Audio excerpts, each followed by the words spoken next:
재판제도 이야기가 나왔으니 재판 개념을 잠시 자세히 살펴봅니다. 재판은 법적 분쟁에 대해서 법이 무엇인지를 선언해서 분쟁을 해결하는 국가기관의 권력 행사입니다. 법을 기준으로 결정한다는 점에서 그 핵심이 있는 거예요.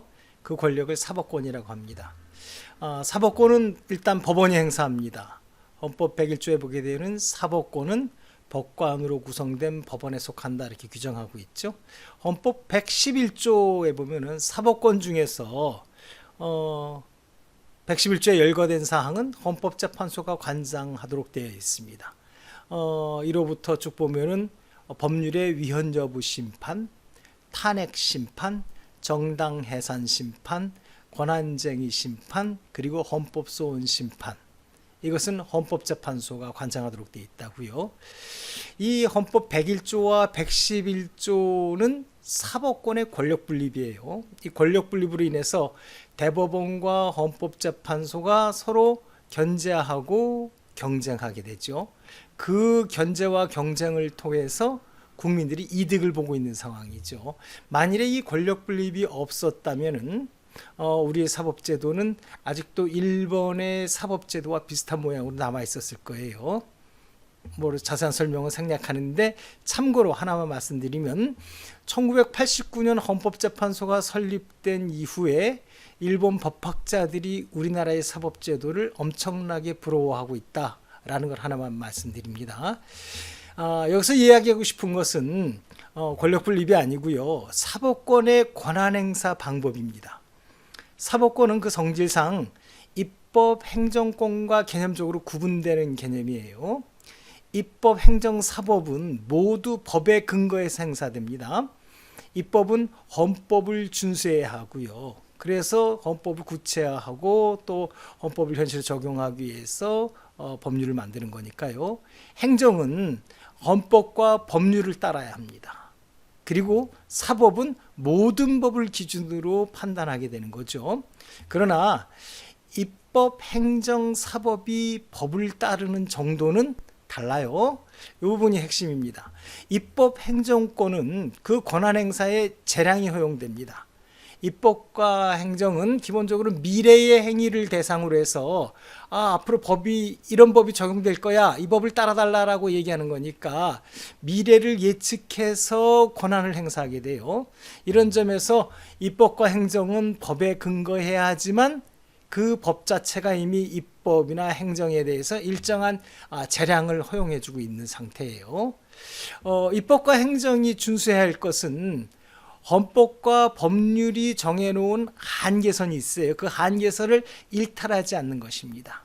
권한을 일탈하거나 남용해서는 안 된다는 그 한계선이죠. 그 한계선을 넘지 않는 한 입법과 행정은 얼마든지 다양하게 바람직한 결정을 모색할 수 있어요. 그 속에서 정치적 또는 경제적 검토 사항도 고려할 수 있고요.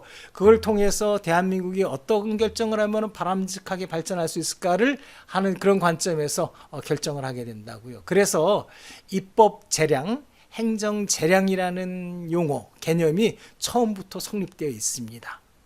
물론 그 재량의 범위는 헌법 법률의 규정을 살펴보면 그 범위가 결정되는 거죠. 그러나 이제 사법을 살펴봅시다. 사법에는 재량이 허용되지 않습니다. 사법은 오로지 법을 그대로 선언하는 겁니다. 법이 정한 내용을 그대로 판단하는 거죠.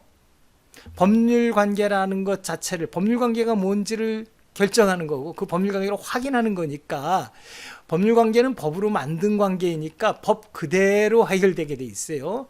만일 일단 법률 관계가 성립되면은 주체와 주체, 어떤 객체에 관한 주체와 주체의 관계는 딱 하나예요. 그 법률 관계를 법대로 확인하는 것이 재판의 본질이에요. 사법이라는 개념 자체가 그렇게 돼 있어요. 사자는 맡을 사자이고요. 법은 법법이에요. 법을 맡는다는 뜻이고요. 이는 법에 따라서 결정한다는 의미예요. 재판 개념에서 재판이라는 건 분쟁이 발생한 경우에 법이 무엇인지를 선언해서 법 그대로 법률 관계를 결정하고 그에 따라서 분쟁을 해결한다는 것이에요. 그런 점에서 사법의 기준은 오로지 법입니다. 여기에 정치적 기준이 들어간다든지 경제적 기준이 들어간다든지 기타 어떠한 것도 재판의 기준이 될 수가 없어요. 그래서 사법에서는 재량이라는 개념 자체가 성립될 수가 없는 겁니다. 그런데 헌법재판소의 결정을 읽다 보면은 사법부의 재량이니 법원의 재량이라는 표현이 나와요. 아쉽습니다. 특히 형벌 규정을 살펴볼 때 이런 표현들을 사용해요. 실제로 사실 형벌 조항을 쭉 보면 형법 조항을 보게 되면은 법원의 판단에 마치 재량을 허용하는 것 같이 규정되어 있어요. 250조 볼까요? 살인죄요. 사람을 살해한 자는 사형, 무기 또는 5년 이상의 징역에 처한다. 그러면 5년 이상의 징역부터 30년까지의 징역, 또 유기징역이죠. 또 무기징역, 사형 중에서 마치 법원이 무엇인가를 재량권을 행사할 수 있는 것처럼 규정되어 있어요. 강간도 마찬가지예요. 폭행 또는 협박으로 사람을 강간한 자는 3년 이상의 유기징역에 처한다. 또 절도 볼까요? 타인의 재물을 절취한 자는 6년 이하의 징역 또는 1천만 원 이하의 벌금에 처한다. 이 규정에서 이상 이하 이런 개념이 나오는데 이렇게 다음과 같이 해결돼요. 형법 42조 보니까 징역 또는 금고가 무기 또는 유기로 하고 유기는 1개월 이상 30년 이하로 한다 이렇게 되는 거죠. 그러니까 5년 이상의 유기징역이라 하면 5년 이상 30년 이하의 유기징역을 의미하는 거예요. 벌금도 마찬가지예요. 벌금은 5만 원 이상으로 한다 이렇게 규정되어 있습니다. 위 규정에 따르면 형사재판권을 행사하는 법원이 형법이 정한 범위 내에서 자유롭게 마치 재량권을 행사하는 것처럼 이렇게 보여요. 그러나 잘 생각해 봅시다. 사법의 본질이 뭔지.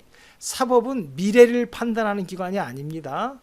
사법은 과거의 사실을 판단할 뿐이에요.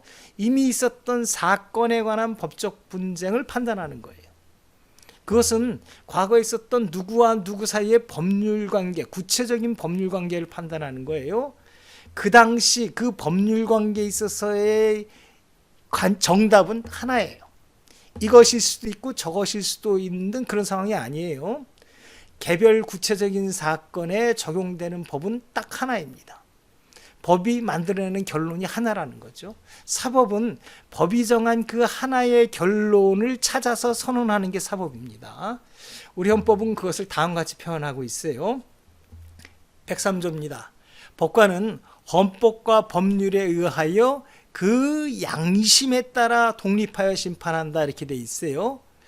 위조항에서 양심은 헌법과 법률이 미래의 불확실성 때문에 또 사건의 다양성을 예상해서 개방적으로 또 해석 가능성의 여지를 만들어 놓는 규정을 만들어 놓지만 법관은 그 법률 조항을 볼 때 헌법과 그 법률의 취지를 이해해서 개별 구체적인 사건에서 양심에 따라서 하나의 결론을 찾으라는 뜻이죠.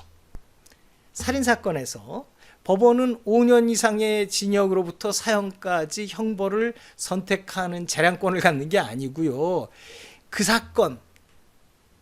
사건에서 사실 부모님의 어떤 딱한 사정 때문에 어쩔 수 없이 살인하는 경우도 있고 등등. 이유는 간단해요. 돈 벌기 위해서 살인하는 경우도 있고 그 수많은 살인 사건에서 그때 딱 맞는 그 사건에 맞는 하나의 결론을 양심에 따라서 찾아야 될 책무가 있다는 것이 위 조항이에요. 법의 관점에서 그 당시 그 사건에서 그 범죄인에게 맞는 형벌은 하나일 수밖에 없는 거죠. 과거에 발생한 하나의 사실에 적용되는 법은 하나예요. 그것을 법 그대로 판단하는 것에서 판단하게 되는데 그때 결론이 여러 개일 수가 없는 거죠. 그 여러 개 중에서 하나를 고르는 재량을 법원에다 줬다? 이것은 사법의 본질과 맞지 않는 거죠. 만일에 그렇게 되면은 법원은 정치적 판단, 정무적 판단, 경제적 판단을 다 개입할 것인데 그거는 사법이 아니라고요. 이런 점에서 사법권 행사에 대해서는 사법부의 재량, 법원의 재량이라는 표현은 어울리지 않는다고 봅니다. 재량 표현 속에는 법원이 유전무죄, 무전유죄 또 내지는 정관예우를 재량 개념 속에서 개념 속에 은근히 넣어보겠다는 숨은 욕망이 포함되어 있는 거 아닌가 저는 그렇게 생각합니다. 이런 점에서 법원의 재량이라는 표현은 더 이상 사용돼서는 안 된다고 봅니다.